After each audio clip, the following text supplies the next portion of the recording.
Hoje falando de assuntos muito pedidos também, que é IAM. Bom, vamos lá então. Valeu, obrigado mais uma vez pelo convite. Marcelo Nery já participou uma vez, né, Nery? E a gente prometeu, você fez uma apresentação sobre os primeiros passos na AWS, né? E, bom, e aí você prometeu voltar aqui para a gente falar sobre IAM, né? Entrar um pouco mais no detalhe do IAM. Então, assim, a ideia hoje é bem mão na massa. Tem um arroz com feijão aqui para a gente não esquecer, que a gente tem que falar, que a gente, né, passar pelo básico, uns tópicos para a gente não esquecer, e já vamos na sequência meter a mão na massa aqui para a gente fazer e acontecer. Deixa eu compartilhar minha tela aqui. Então, o primeiro ponto é arroz com feijão. A gente falou um pouco aquele dia, né, Nery? Sim. Mas criar conta, assistam lá a live, Matheus, compartilha aí, coloca nos comentários aí o vídeo que a gente fez lá de primeiros passos, né? Uhum. E acho que o grande recado aqui é, primeiro, não se esqueçam do brinquedinho, né? Se possível, um YubiKey. Se não, o próprio MFA do celular, né? Então, um aplicativinho lá de MFA do celular, que tem lá as suas credenciais via OTP. A gente falou delas também quando a gente falou do Architect de pilar de segurança. Preocupação maior na root account, claro, mas todas elas, o ideal, todos os usuários do IAM, o ideal é que você utilize. Ô, Nery, dá uma pincelada rapidinho só para a gente falar para a diferença do root user, né, do usuário root, para os outros, rapidinho, só para não ser tão repetitivo, que a gente falou um pouco naquela vez, né? Legal, o root user, pessoal, é aquele super usuário, né, é o super do super, né? Ele tem alguns poderes que somente ele te concede, e ele não é recomendado, né, por boas práticas, que você utilize. Uma vez que a gente já lançou uma nova conta na AWS, ele tem ali alguns tópicos, 5 pilares principais de configuração, que vai permear toda a política de usuários do IAM, como o nível de senhas, de dificuldade de senha, né? Ativar o MFA e tudo mais. Então, é recomendado que esse usuário root, ele, no lançamento da conta, ele seja provisionado, todos sigam o passo a passo de deixar compliance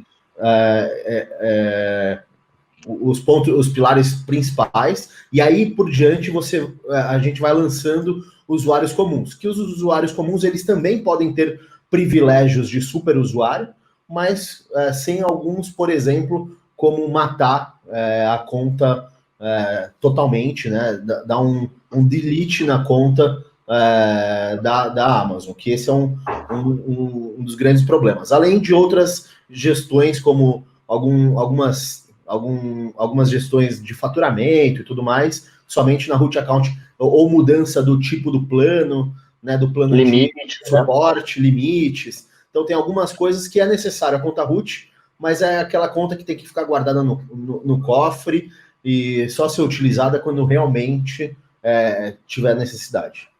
A gente já falou disso aqui, pessoal, mas vamos repassar, vou mostrar rapidinho novamente, né? Que quando logo você loga na conta aqui no dashboard, ele mostra para você, habilitar o MFA na root account, por exemplo. Isso aqui é uma conta de demonstração, não está com o MFA habilitado, mas a política de senhas, como ele falou, criar usuários do IAM e criar políticas baseadas em grupos. Nós vamos falar disso depois quando a gente entrar dentro do IAM. Mas, assim, de modo geral é isso, pessoal. Root account, segurança total, criou a conta. Cara, o root account segue lá as boas práticas. Uma recomendação também, não use seu celular próprio para o root account. Mesmo que você for usar um celular, porque você não tem grana para comprar um YubiKey, hoje está baratinho o YubiKey. Barato assim, já foi muito caro, já foi tipo R$1.000. Hoje é R$100 e poucos, você compra um. Mas, pô, não tenho grana para comprar, não tem problema. Pega um celularzinho velho, que esteja funcionando, é claro, né? Deixa ele dentro do cofre, guarda ele no cofre, lá na gaveta, cadastra nele lá o MFA, guarda na gaveta dele. Eu já fiz isso durante um tempo. Quando eu era muito mendigo, agora como eu sou só um pouquinho mendigo, aí agora a gente passou a usar MFA. É importante. O YubiKey, quer dizer. É importante só dividir com vocês, pessoal, aconteceu até recentemente num cliente aqui da Select, que não sei se alguém já passou por isso, mas perder o celular próprio, por exemplo, ou perder a sincronia com o MFA. Isso é possível a recuperação, existe procedimento para isso, tá? Depois a gente pode... É um saco. Na verdade, assim, o principal é você deixar todo o seu cadastro bem preenchido, né? O telefone de contato e tudo mais. Uma vez que estiver preenchido, a Amazon tem uma opção de chamada telefônica, a Amazon te liga e faz algumas etapas. Se você é você mesmo e tal. Se é você mesmo, e aí você consegue fazer essa alteração do MFA. Então, muita gente tem medo de usar o MFA, pô, e se eu perder isso e tal, ou sair da empresa? Não, tem como recuperar. Principalmente o e-mail, né? E-mail e celular cadastrado adequadamente, um celular, um telefone de uso corporativo, vamos dizer assim, né?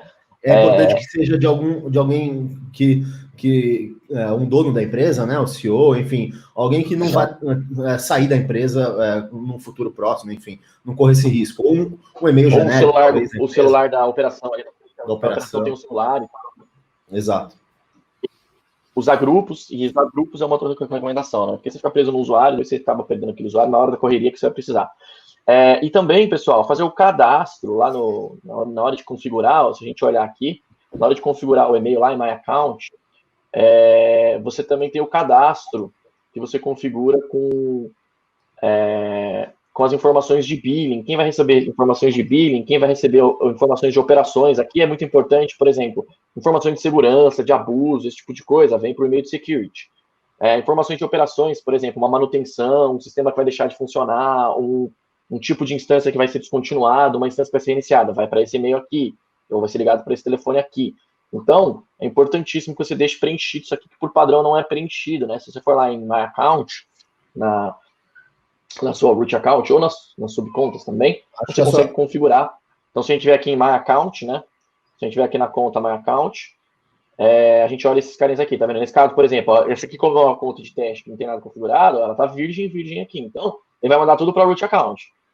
Quando você configura esses caras aqui, o que for de billing ele manda para cá, o que for de operação ele manda para cá, o que for de segurança ele manda para cá. Tá? Então, outra recomendação bacana de vocês configurarem, não se esquecerem, beleza? Então é isso, beleza. Fez as configurações da root, da conta ali, o basiquinho do arroz com feijão, aí a gente entra na parte de configuração, estratégia de multi-account strategy, né, que a gente já falou. Então, a gente tem lá uma organização, uma conta que você cria principal, e o ideal é que a gente vá em My Organization, né, na sua conta. Essa aqui não vai ser permitido, porque é uma conta que já está dentro de uma organização. Você vai lá, vem aqui em My Organization, e você cria uma organização. Vai aparecer um botãozão para você criar uma organização, depois a gente pode falar só sobre organizações, tá? E aí, ali dentro da organização, você cria as suas subcontas, né? Então, o ideal é que você tenha... A gente já falou bastante de multi-account strategy aqui, mas o ideal é que você tenha subcontas para usos definidos, né? E aí a gente tem um conceito relativamente novo, que é o conceito de landing zone, que são quais as contas que você deveria criar sempre, né? Então, uma conta de segurança, uma conta de recursos compartilhados, depois as próprias contas de desenvolvimento, homologação e produção e tal. Então, foi lá, criou a conta, habilitou todos os cadastros. Pense bem na hora de você começar a usar essa conta, porque se você começar a usar a conta, que é a sua primeira conta que você criou, no futuro pode ser que você queira usar a multi-account strategy e a sua conta principal, ela vai passar a ser a conta de produção, né? O que pode ser ruim, né? Então, pense bem, estude bem antes de você começar a subir coisa dentro dela. Aí o root user, a gente já falou, né? Então, não confundam o root user com o root account. Então, só com esse... Você consegue sair da organização, entrar em outra organização. Isso é importante também, tá, pessoal? Você consegue uma conta, você consegue colocar ela e tirar em outra organização também. E só quem consegue fazer isso é o root account. Então, para a gente ver, né? Existem funções que são definidas que só o root account consegue, o root user consegue fazer, né? E a root account é a que mantém a sua organização, né? Então, não confundam o root user que é o usuário root da conta, né, o administrador do administrador, como o Nery gosta de falar, e tem a conta de root, então a conta que a gente chama de a conta principal, tá? Então não confundam, é bastante comum a galera confundir essas duas coisas, né? Por quê, pessoal? Porque dentro de cada conta, você tem lá o root, porque assim, no passado não existia o conceito de IAM. IAM é um conceito que surgiu depois. Então, existia só o root account, você ia lá fazer o cadastro, igual a maior parte dos sistemas novos que existem aí, você tem lá um login e senha, você cria o login e senha. E aí, logo, nos primeiros anos, se não meses, a AWS falou, não, a gente tem agora como um diretório de usuários, de credenciais e tal, onde eu possa criar vários usuários, para não ficar preso num usuário só, né? Conforme a AWS começou a crescer, aí ela foi lá e criou o conceito de IAM. O root user ficou lá isoladinho no cantinho dele, que era o único usuário que tinha na circunstância. E aí, por exemplo, você pegava lá o S3 tinha as credenciais dele próprio. E a minha resposta é negativa, mas assim, ó, logo no começo, quando você começou a utilizar a AWS, fazendo os primeiros testes, aí você ia fazer um serviço, subir ali. Já aconteceu de você ir lá, mexer no IAM e falar assim, você nem o tempo que você vai gastar, aí na hora que você vai fazer, não funciona, aí você, putz, caramba, bate cabeça, uma hora funciona, e você fica assim, putz, cara, será que eu fiz do jeito certo? Do melhor jeito possível? Já aconteceu contigo isso? Ou pior, né? Ou pior, você fica com aquela dificuldade de configurar o IAM do jeito certo, coloca um full access para seguir, e aí depois eu vejo, né? Exatamente. Cara, isso... já fiz isso, tá? Eu confesso, já fiz isso. Pessoal, se eu tivesse visto um vídeo igual a esse, vejam, aproveitem, testem, eu não teria tido essa pulga atrás da orelha, passado por essa preocupação lá no passado, né, Nery? Por quê? Porque a documentação ela é ampla, ela é vasta, tem muita informação, mas a informação, eu sempre falo isso, documentação de AWS, ela não é documentação em geral que você lê ela inteira, porque são documentos muito grandes, né? Então você estuda ali, pega aquele universo do que você vai usar, e aí sim você lê a documentação. Né? E semanalmente tem atualização atrás de atualização. Então, às vezes toda já tem novidade da semana. Novidades da semana, então isso é importante. Exato, exatamente. Então, mas vamos falar do conceito, né, pessoal? Então, como é que é o conceito do IAM? Então, deixou o root user lá do lado, não está mexendo mais nele. Agora vamos falar do conceito. Funciona da seguinte forma. Primeira coisa, a gente tem o conceito de policies. As policies, elas são conjuntos de regras. Então, é uma política. Essa policy ela não é associada a um usuário, não é associada a nada a priori. Você cria lá uma policy e diz assim, ó, existem policies prontas, e existem policies que eu crio, né? A gente até brincou com algumas delas aqui. Eu vou entrar aqui no IAM, né? Para quem não está acostumado, é um serviço aqui chamado Services IAM. Antes só de você continuar, Flávio, eu queria só pontuar duas coisas para quem está seguindo também os passo a passo aqui da rede, vai começar a mexer a fundo com o IAM. Ele é um serviço que não tem custo, então podem ficar tranquilos na parte de gestão desse serviço. Ele é um serviço global, né? Então esse é um ponto também que vocês vão perceber que a maioria dos serviços eles são regionais, né? E o IAM ele atende. Ele é global. Ele atende a todas as regiões, ele é global. Então são esses dois pontos só, agora que a gente já está entrando mais a fundo aí. Isso. Eu vou mostrar essa questão do global, ainda bem que você lembrou, viu? Ó, então eu venho em Services IAM, né? E aí eu entro no serviço do IAM. E aí quando eu entro dentro dele, tá vendo? Ó, ele traz um global aqui na direita. Ó. Deixa eu aumentar aqui a tela. Ó, ele traz um global aqui, tá vendo? Por quê? Porque ele não é vinculado à região, entende? Então as configurações eu faço de forma global. E se eu quiser fazer uma limitação por região, eu faço dentro da policy. E aí que entra a história das policies, né? Exato. Então, entrei aqui em policy. Então, o primeiro objeto que a gente precisa conhecer é a policy, né? Então, se a gente olhar aqui, tá vendo? Tem umas policies que são policies que tem esse iconezinho da AWS. Essas são managed policies, são policies gerenciadas pela própria AWS. Então, isso aqui já está criado. Por exemplo, o clássico administrator. Opa, administrator access, tá vendo? Então, o que tem dentro dessa policy? É uma policy gerenciada pela própria AWS, né? Se a gente entrar dentro dela, ó, é uma policy bem simples, tá vendo? Todas as policies, pessoal, no final das contas, elas são JSON, né? Então, se você tem uma policy lá, alguém fez uma policy, você pode compartilhar com alguém, pegar a policy e colocar aqui. Então, esse é um exemplo de uma policy muito simples, tá vendo? É uma policy que ela diz o seguinte: allow qualquer ação em qualquer recurso. Bom, né? Normalmente... Desculpa, só complementar aí. E, normalmente, é isso que o Flávio falou, né? Elas são no padrão JSON, ela sempre vem ali com statement, e aí ele vem com a declaração do permissionamento, se você vai dar um allow ou um deny, né? O efeito, né? Qual que é a ação, né? Nesse caso, desse exemplo, ele tem um asterisco, que é uma ação global. Você poderia ter uma ação específica, por exemplo, falando de um S3, fazer um put, fazer um get, por exemplo. E o recurso é um negócio muito legal que a Amazon, que é o que o Flávio falou, né? O IAM, ele atende de forma global, mas você consegue atender dentro de uma região o recurso específico. Cada recurso, ele tem um nome, que a gente chama de ARN, né? ARN. E aí a gente consegue atender, de fato, o recurso que a gente quer atender. Exato. Vou pegar um exemplo agora aqui do multi-managed, por exemplo, chamado S3 Read Only, tá vendo? Ela é managed também, e depois a gente tem aqui uma específica, depois eu vou mostrar para vocês, mas olha, se a gente olhar aqui, ó, agora uma regra que libera tudo, mas o action, tá vendo? Ele tá no S3, então ela libera tudo, né? Porém, no S3, isso aqui é S3 Full Access, tá vendo? Agora, se a gente olhar o S3 Read Only Access, lembrando, pessoal, que essa é uma policy, então é como se fosse um documento, uma política, eu fui na mesa, né? Toda hora, né?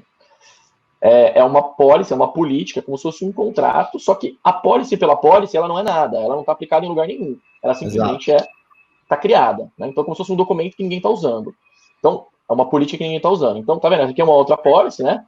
Então, agora, essa é de leitura. O que ela está dizendo, na verdade? Ela é uma policy de allow também, mas ela só libera get e list. Então, ela não vai liberar automaticamente um put dentro do S3, né? Um post, um put. Agora, se a gente olhar aqui dentro das policies e filtrar por S3, a gente vai ver que a gente tem outras policies que a gente já testou aqui em outras demos, né? Essa que foi testada, inclusive, numa live, olha, essa não está com o iconezinho da AWS, o que significa que ela foi criada por alguém, né? Por alguém no IAM, né? Então, listar o conteúdo do bucket é o nome que foi dado para ela, ela é allow, só que ela é allow listar. Tá vendo aqui que o que o Nery tinha dito, olha? Tá vendo? O ARN, né? Que é o Amazon Resource Name, né? A ARN é a sigla para Amazon Resource Name. E aí, só no S3, nesse bucket específico, tá vendo? E aí, depois eu tenho aqui um listar bucket no head, para poder listar o nome dos buckets, para poder listar todos eles. Então, essa é uma policy bem específica, tá vendo? Foi criada aqui por uma utilidade finita, por uma utilidade definida. Então, a gente tem a gente tá vendo aqui, foi criado numa mesma policy, duas ações, né? Duas condições e ações. Existe um outro recurso que surgiu depois também, chamado condition, que existe para alguns serviços. Então, poderia dar uma condição, por exemplo, desde que, sei lá, o usuário venha logado com MFA. Ou desde que... Um IP específico. Um IP específico. Uma região específica. Então, dá para a gente colocar outras condições aqui, tá? Então, a policy é isso, pessoal. E aí, como eu crio uma policy, né? Eu posso usar as policies default da AWS, mas eu posso vir aqui e criar uma policy. Então, vamos supor que eu queira criar uma policy. Existem duas opções. Tem o Wizard, o Visual Editor aqui, que é um wizardzinho, ou eu posso pegar aqui, copiar e colar via JSON direto. Conforme eu vou criando aqui a policy, ele vai criando aqui. Então, vou dar um exemplo simples aqui. Vou criar uma policy para EC2, por exemplo. Então, uma policy descrita, vamos dizer. Uma policy descrita. E aí é que a gente define quais são os recursos, né? Por padrão, ele trouxe aqui todos os recursos. A tela tá grande aqui, tá meio ruimzinho de pilotar. Aqui ele trouxe todos os recursos, tá vendo? Quando eu habilitei o write full, ele me trouxe todos os recursos. Mas eu posso limitar, como eu tô falando do EC2, né? Vai ter recurso pra caramba.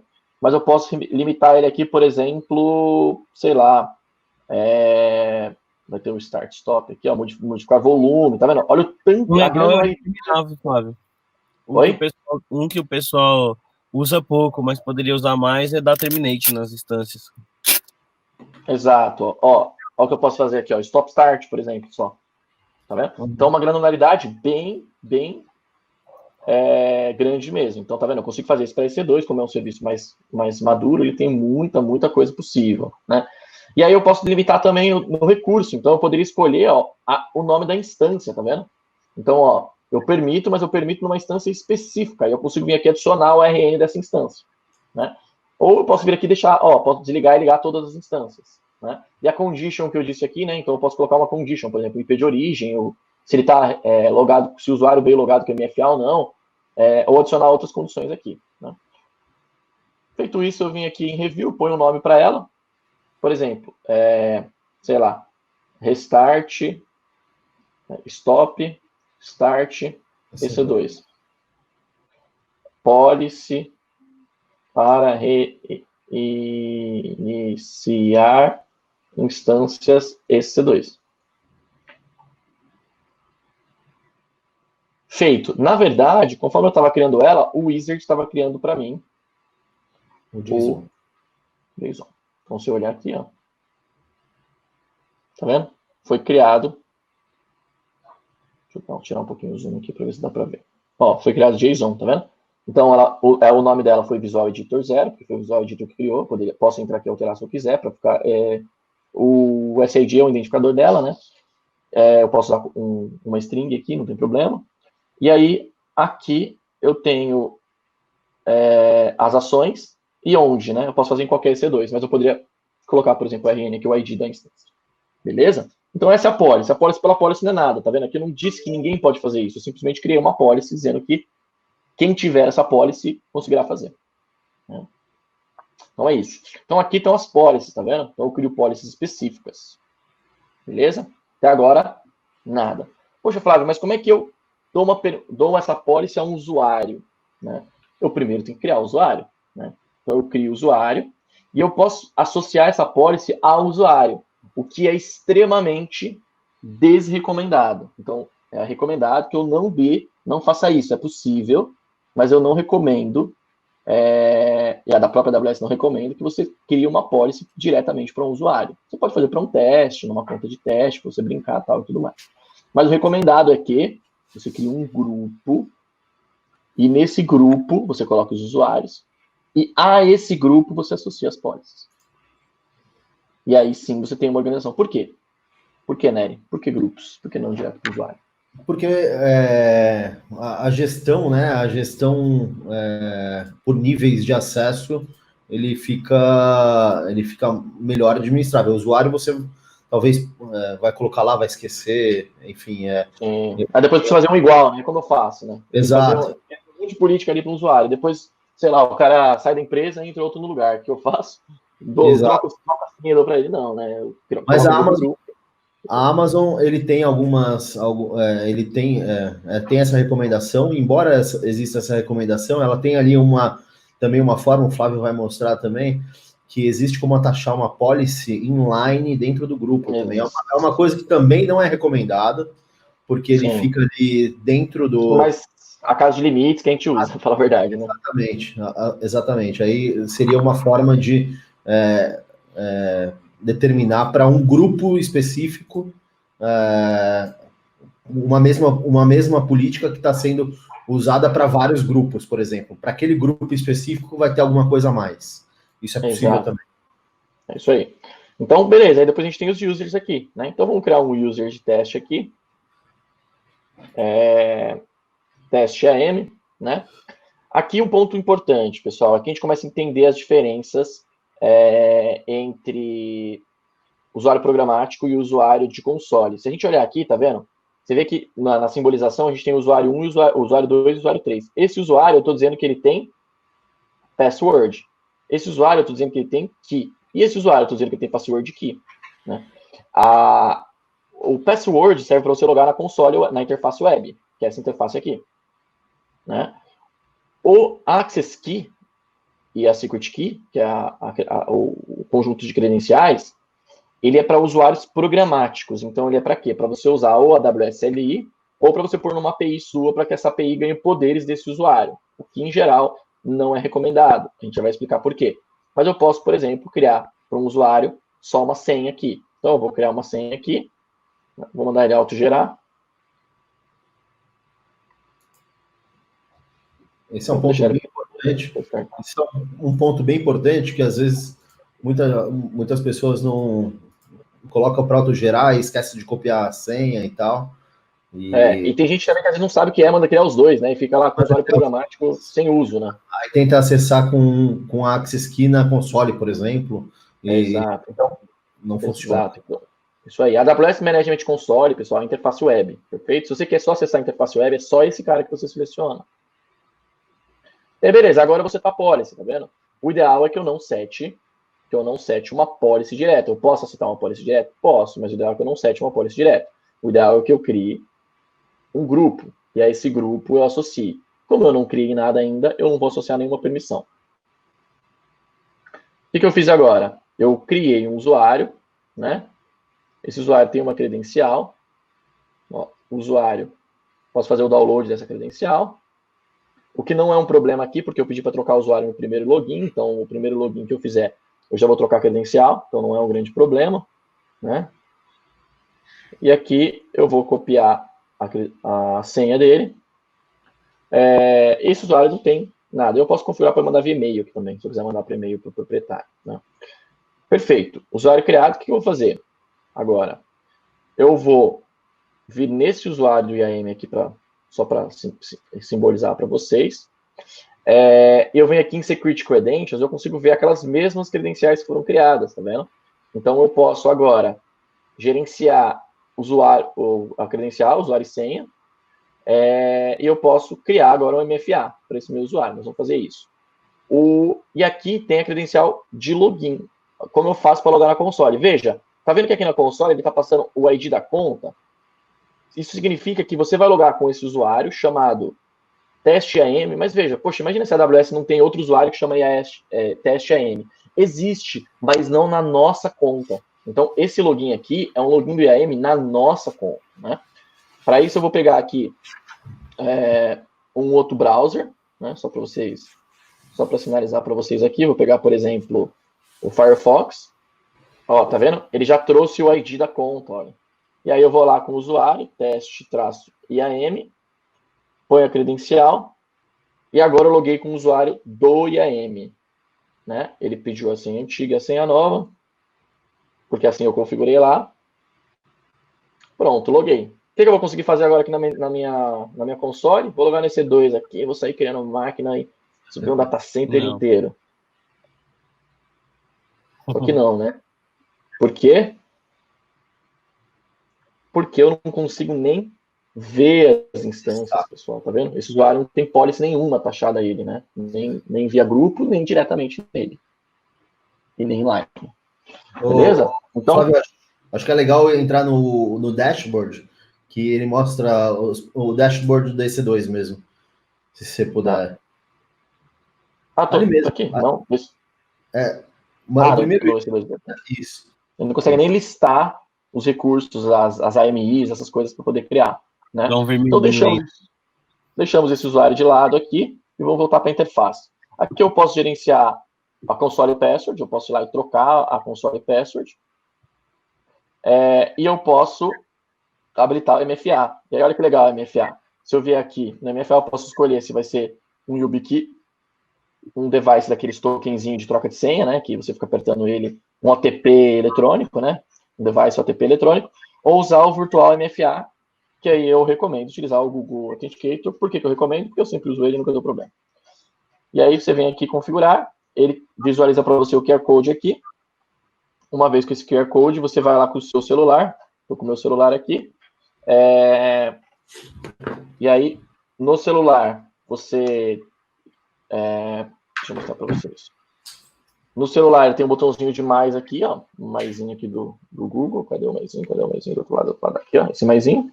Apertou no mais, ele já aparece para você a opção de se você quer escanear o QR Code, você diz sim, você escaneia o QR Code, ele já cadastrou, já começou a gerar senha aqui. A cada 30 segundos ele gera uma credencial. O que você tem que fazer? Você tem que vir aqui e colocar duas na sequência para ele validar e sincronizar o seu MFA. Então, eu vou esperar 30 segundos aqui e criar a próxima.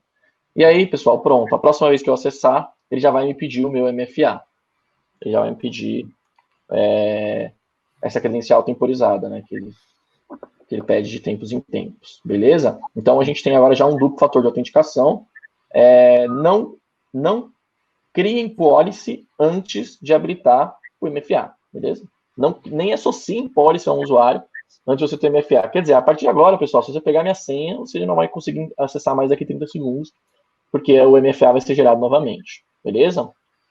Tem uma pergunta, Flávio, do Cristiano, que ele está perguntando aí se é possível fazer essas etapas de criação de grupo, de usuário, de policies via código ou somente pelo web.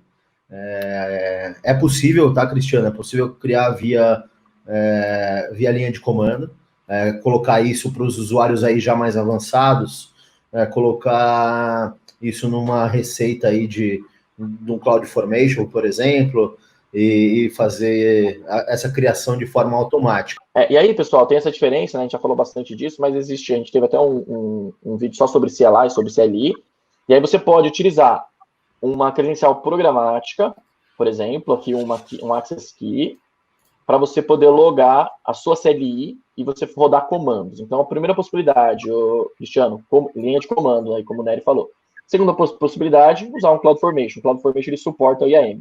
Ou usar também soluções terceiras, aí, como o Terraform. Né? Terraform suporta IAM, dá para você criar lá. É claro que você vai ter que inicialmente ter um usuário. Você vai ter que vir aqui no seu IAM e criar um usuário para o Terraform poder usar. Ou para você poder não usem a root. Não usem o root user. Não usem a root account, exatamente. Não usem a root account. Isso, tá? E para mim criar uma senha programática, uma Access Key Secret Key, eu venho aqui, ó. Ele já cria para mim a Access Key Secret Key. Vou fazer o download dela aqui, né? Para não ficar visual aqui, aparecer visual, porque esse não tem MFA. Então, essa é uma diferença grande aí, uma diferença importante aí do Access Key Secret Key, o que faz com que seu uso tem que ser muito, muito, muito, muito, muito limitado. Beleza? Depois tem outros credenciais, como credencial de Git para code commit e tal, mas essas são cenas do próximo capítulo. Então, criei o usuário. Agora eu vou criar um grupo. E aí eu vou criar um grupo chamado, por exemplo, IAM Test. E aí, nesse grupo aqui, o que eu vou associar? Vamos colocar um EC2 leitura para ele. Ó, EC2 Read Only, que é uma política padrão. E vamos colocar aquela EC2 Start Stop que a gente criou. Né? Então, agora sim, eu associei a minha política a algo. Né? Nesse caso, eu criei a esse grupo aqui. E aí, vamos pegar esse grupo e vamos adicionar o usuário dentro dele. É um usuário também chamado IAM Test. Num padrão de nome bizarro aqui, não façam desse jeito, mas só para a gente exemplificar mesmo, tá? Então, agora, pessoal, se a gente voltar aqui no nosso diagrama, a gente criou a policy, criou o usuário, criou o grupo, e colocou o usuário dentro do grupo. Perfeito? E se a gente voltar agora no login, que está com esse usuário, né? Se a gente voltar lá na interface do IAM, agora eu consigo ver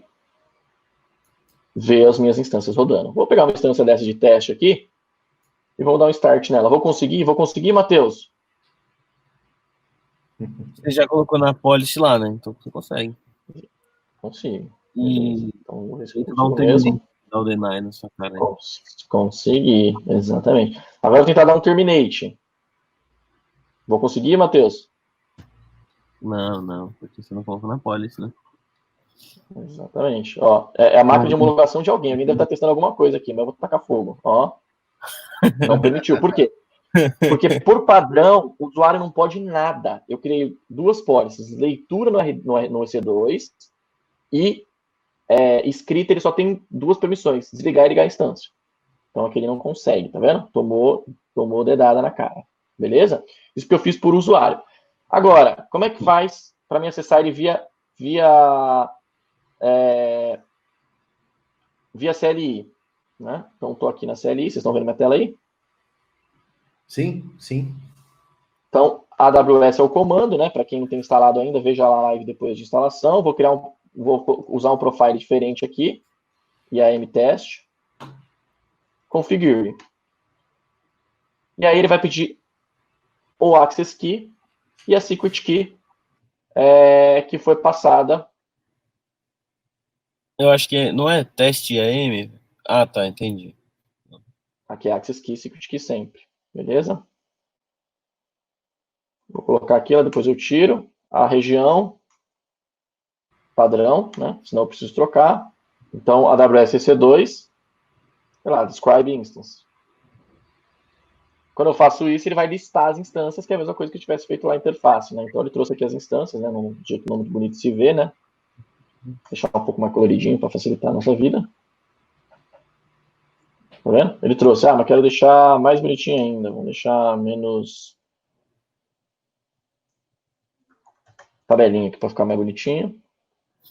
Ó, ele trouxe aqui em caixinha, beleza? Que é a mesma coisa que eu teria visto na interface. Agora eu quero desligar uma instância. Então, botei aqui minha instância agora. Opa, no Firefox, minha instância que está rodando. Consigo pegar o ID dela aqui.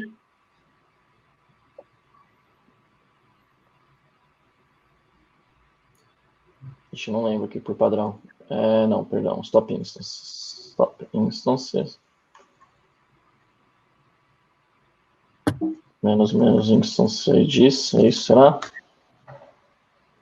Não, deve ser no singular. Instance disso. Aí. Então, eu estava em run, foi para stop. Se eu olhar aqui.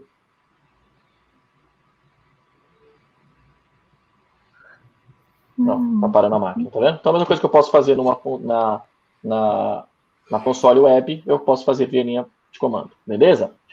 Perfeito. Só que aí o que acontece? Eu criei uma credencial, vocês viram que eu criei uma credencial, é complicado.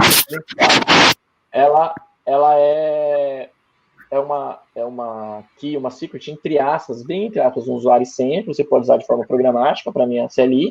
Só que, pessoal, não é recomendado. Por quê? Porque se eu perder essa credencial, qualquer um vai poder desligar e ligar minhas instâncias. Se for uma permissão ainda maior, é um problema ainda maior, né? Então, não é recomendado que eu utilize um usuário para a linha programática. Nesse caso, eu sou obrigado. Por quê? Porque eu quero usar no meu notebook. Meu notebook está fora da AWS. Eu estou aqui na minha casa. Então, eu sou obrigado, né, a usar. Então, a gente já viu o conceito de policy, de usuário, de grupo. Faltou o conceito de role. Então, qual que é o conceito de role? O conceito de role, pessoal, é quando eu não tenho um usuário. Uma role, eu associo ao role também a policy, as mesmas policies, poderia ser uma policy que eu já criei, mas a minha role é um poder que eu dou a um outro recurso da AWS. Ferrou, né? Ferrou tudo. Ou uma outra conta, né, o Flávio, também. Exato. Ou um grupo de federação, enfim, tem algumas coisas. Mas, assim, o importante para passar para vocês uma role sempre possui uma policy. Isso é determinístico, né? Determinístico. Preciso. E uma policy, ela pode ter um ou mais conjuntos de permissão. Então, acho que isso é legal ter essa diferença. Eu preciso criar uma policy para cada permissionamento? Não preciso. Está dentro do mesmo grupo de usuários, eu posso trabalhar ali com o grupo dentro do mesmo serviço e dar permissão allow daquilo, né? E a role eu atacho uma policy nela e eu não preciso ter um usuário vinculado a ela. Então, eu consigo ter comunicação entre serviços e recursos da Amazon, né?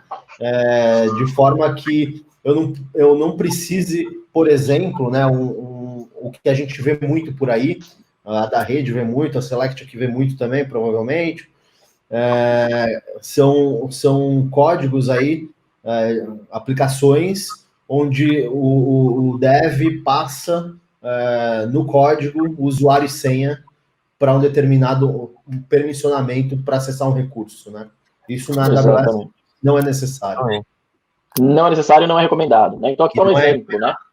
Então aqui está um exemplo, por exemplo, se eu tiver um EC2 e eu quiser que um EC2 tenha a permissão de acessar o S3, por exemplo, nesse nosso caso aqui, eu criei um usuário que tem um recurso, certo? Um usuário chamado teste, o usuário vai chamar Flávio, João, Roberto, Pedro. Agora, imagina que eu vou criar um EC2, eu vou fazer isso aqui agora, eu vou criar um EC2 e eu quero que esse EC2 tenha a permissão de listar o S3, mas eu não quero ter um usuário. eu não quero ter uma access key, uma secret key, eu não quero ter um usuário e senha. Por quê? Porque eu não quero que esse usuário e senha vaze. Então eu vou criar aqui um EC2, né? Um EC2 Linux para facilitar a nossa vida, né? Pequenininho para ficar barato. Para o usuário, para o RH não reclamar comigo. Não vou alterar nada aqui, vou deixar com o IP público para poder acessá-lo. Para quem estiver fazendo o teste, pessoal, lembrem aí, tem os níveis free, né? Os free tiers da Amazon. Então, tudo isso que a gente está mostrando aqui é possível fazer os labs em casa aí, sem gastar nada. Pessoal, não vou passar os detalhes de criar aqui, porque isso aqui já tem outros vídeos para isso, né? Já tem uma live. Fazer o download aqui dela. Então, estou com o meu EC2zinho aqui. Peguei o IP público dele. Vou voltar aqui para minha console. SSH -i downloads demo e AM, que é a credencial. EC2-user, que é o usuário padrão, e o IP. E se tudo der certo, nada der errado, eu vou conseguir acessar assim que uma instância for criada. Como eu sou muito ansioso, vou pingar ela para ver se tá rolando. O Security Group tá certo, Flávio? Eu tinha um Security Group chamado Aula, eu não vi alguém ter criado, deixa eu dar uma olhadinha. Garantir. Então, o Security Group aqui chama All-Traffic, espero que sim. Sim, tá liberado geral. Beleza. O famoso libera geral, então libera. Tá criando ela aqui. Tá demorando mais que o usual, para falar a verdade, porque é um Linux. Vou ver também se eu criei no lugar certo, né? Subnet, essas coisas.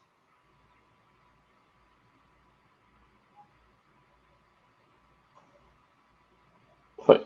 Agora foi. A credencial aqui, preciso baixar o acesso na chave.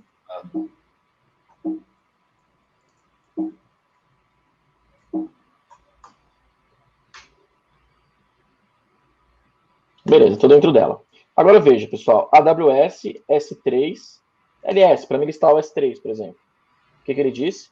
Eu não encontrei nenhuma credencial para me conseguir logar o S3. Dê um AWS configure. Por quê? Porque ele está esperando que eu coloque aqui as credenciais, certo? Mas eu não vou colocar as credenciais. O que eu vou fazer? Eu vou criar uma role. Então, eu vou voltar lá no IAM, vou criar uma role aqui. Vou criar uma role chamada, então é uma role do tipo de EC2, então eu quero dar permissão para o EC2 poder fazer algo. Né? Eu vou dar aqui, por exemplo, sei lá, uma credencial de S3 read only.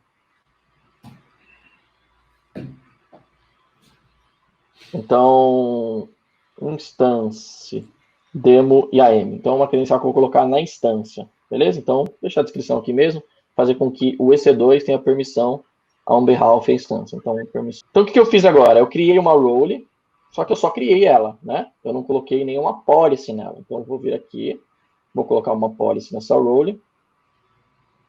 Ah, não, já coloquei a policy, perdão. Quando eu criei, eu já coloquei, né? Só que eu não associei ela a nada. Então, se eu vier agora aqui novamente, a AWS S3 LS, não consigo listar. Mas, agora eu vou lá, voltar no EC2, e aí aqui no EC2, botão direito, Settings, ó, atachar um IAM role. Então, agora eu vou dar poder nesse IAM role.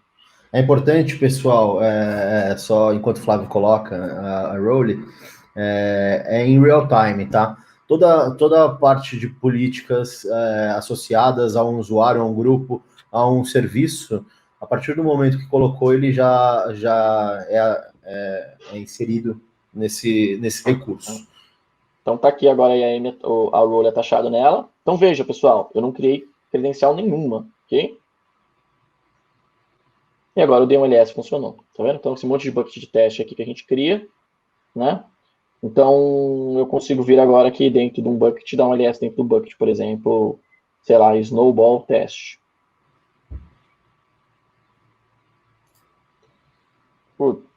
Por hábito aqui, vou dar um S3 // não tem nada lá dentro, né? Dentro desse bucket. Deixa eu pegar um bucket que tem alguma coisa lá dentro. Vou pegar esse teste aqui que a gente usou numa outra demo que a gente fez aqui. Tá vendo? Então, ela tem lá index dentro do IMG no diretório.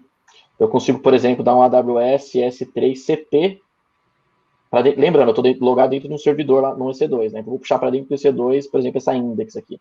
Ou essa pasta imagem, sei lá. S3, dois pontos, //, asterisco para cá. Então, eu estou dando um CP no diretório. Deixa eu pegar a index dele aqui, index.html. Então, ó, baixei a index aqui para dentro dessa instância. Agora estou aqui dentro da instância, vou dar um cat na index aqui, aquela página de teste que a gente tinha feito lá para brincar. Né? Beleza? Então, olha lá, continuem aguardando, tal. Então, o que eu fiz aqui? Eu criei uma policy. Opa, vou voltar aqui. Eu criei uma policy, atachei essa policy ao role, nesse caso já tinha uma policy existente, né? Atachei essa policy ao role e dei ao EC2 poderes para executar essa role. Executar essa role, exatamente. E tem uma policy específica. Exatamente. E aí eu posso brincar com essa policy, colocar a policy que eu quiser aqui. Lembrando que não é recomendado sempre, né, pessoal? A política do menor acesso, né?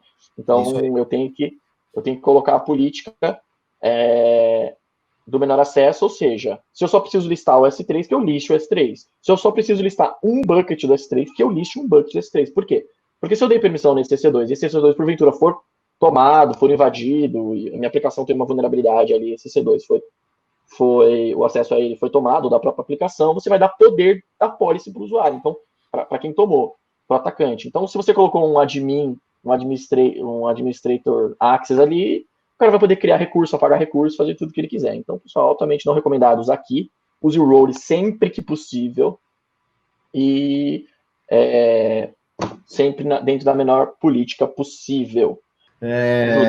O IAM, ele é um serviço que ele é compliance com a norma PCI e DSS, então ele até por isso, né, dessa granularidade de permissionamento e essas melhores práticas que a gente acabou de passar para vocês entenderem aí o quão seguro ele é compliance com essa norma, PCI DSS, que é a norma aí para indústrias de operadoras de cartão, né? Então, é uma área aí que exige de muita segurança e o IAM atende 100%. Né? Algumas dúvidas aí que às vezes a gente ouve ou responde no dia a dia, né?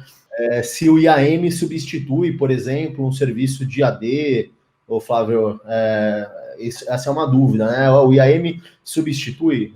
Não, ele não substitui, né? Ele é ali um serviço que faz a gestão do permissionamento dentro da AWS. Você consegue fazer a federação do seu serviço de gestão de usuários, e aí sim você consegue trabalhar com os usuários federados dentro dos permissionamentos de grupos na AWS. Mas uma coisa não substitui a outra. Exatamente, que é altamente recomendado, inclusive você usar SSO federando aí, por exemplo, o próprio Active Directory, ou usar um ADFS, ou qualquer outra coisa lá para você fazer via token. Tem milhares de formas de você integrar aqui, mas é só com o IAM que você consegue ter esse nível de permissionamento dentro da AWS. Se você tem uma base de usuários externa, que você integre as duas para poder utilizar seus usuários nas permissões da AWS. Um outro recurso bem legal, não sei se você chegou a ver, né, Eric, que está saindo serviço a serviço agora, que é o Access Advisor. Agora, com o Access Advisor, você consegue fazer um track por granularidade. Então, você consegue ver aqui, ó, essa policy, quanto que ela foi executada com a granularidade de acesso. É muito legal, né, cara? Tá vendo? Você consegue ver cada ação dela que foi executada por qual usuário.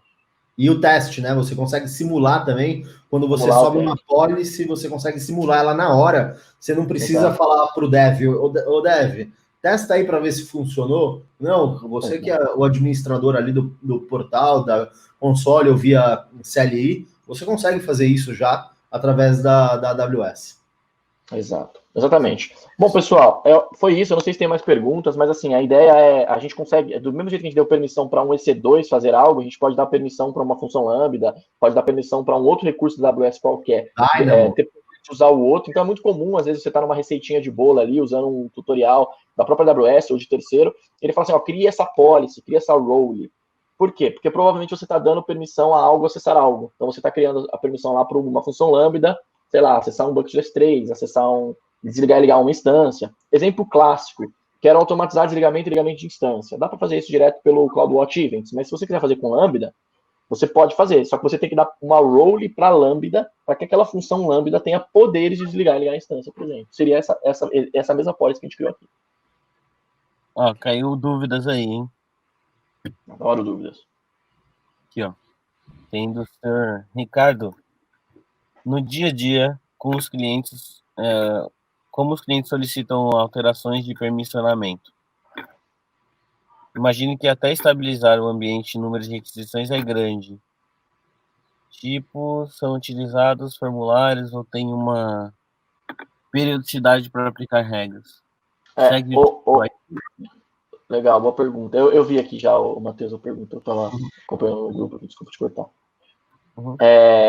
Ô, Ricardo, na verdade isso não acaba nunca, tá? Assim, a gente nunca para de mexer no IAM. Por quê? Porque você nunca para de subir coisa nova, destaque nova, e permissões novas, e coisas novas que aparecem. Então isso não acaba nunca, tá? Não tem essa de estabilizar, não. Acho que o ambiente em cloud nunca estabiliza, né? Acho que nunca para, né? É isso aí. E é recomendado até com esse serviço novo que a Amazon lançou recentemente, você acompanhar ali se a determinada policy ela está sendo utilizada ou não. É recomendado que o administrador tenha ciclos de verificação constantes para desabilitar uma policy que talvez esteja taxada e não esteja em uso. E aí, se o cara tiver necessidade, ele pede de novo. Eu acho que o lance é não deixar aberto. Né? Porque exato. E a policy drop, né? Eu gosto de falar policy drop. A gente tem que ter a política do menor acesso, que é isso que você falou. Não está usando, não está usando. A gente tem que ir lá e validar para fazer. Eu sei que não é fácil, né? Estamos falando em Nárnia, né? Na vida real, sabe que é mais difícil do que isso. Mas tem que ter. Eu recomendo, Ricardo, esses conceitos de AIT, de boas práticas, de gestão de mudança, eles não deixam de existir. Eles existem da mesma forma e você vai usar a framework que fizer sentido para você. O que acontece é que o Well-Architected, né, como um framework da AWS no pilar de segurança, ele passa por esses pontos e fala exatamente essas coisas que o Nery falou.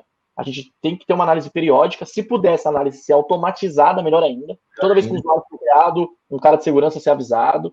Toda vez que um usuário uma role, uma policy for alterada, que esses caras sejam avisados. Até uma lambda para desativar, por exemplo, uma policy. O ideal exatamente. O ideal, então, é assim, a gente tem uma política definida. Uma vez que a gente tem essa política, que a gente cheque ela no mínimo periodicamente, de tempos em tempos, idealmente de forma automatizada, que aí você põe lá, esquece, não tem mais dor de cabeça, e se alguma coisa sair do percurso, alguém vai ser notificado, vai ser avisado. Mas é constante. Independente de automatizado ou manual, é algo constante. Não acaba nunca. Sim, isso aí. Melhoria contínua. É isso aí. Bom, pessoal, acho que foi isso.